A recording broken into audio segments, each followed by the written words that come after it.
wanaweka mikakati ya kwamba watu hawana bali watakuwa kwa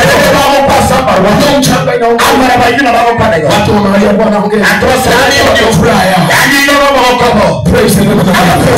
Tukapata wiki ile ya nabii Isaya anasema ya kwamba hei Wafilisti, msije mkafurahia haleluya ya kwamba ile fimbo mlichapwa nayo pamoja na mfalme ile fimbo imevunjika.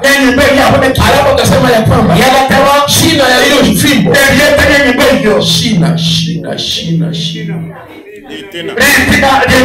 haleluya shina ya hiyo fimbo inaweza tokea nyoka, na baada ya nyoka huyu akasae choka.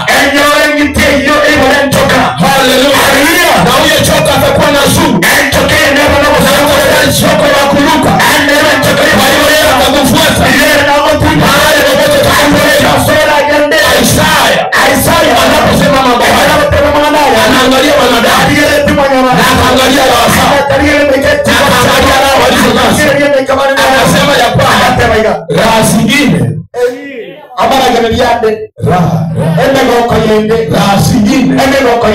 ambao mnafurahia haleluya sio raha za kufurahia.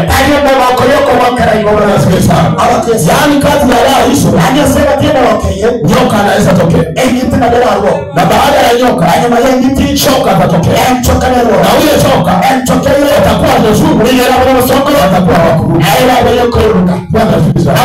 Kwa hiyo mambo mengine lazima tujue hii raha tunayofurahia imepatikana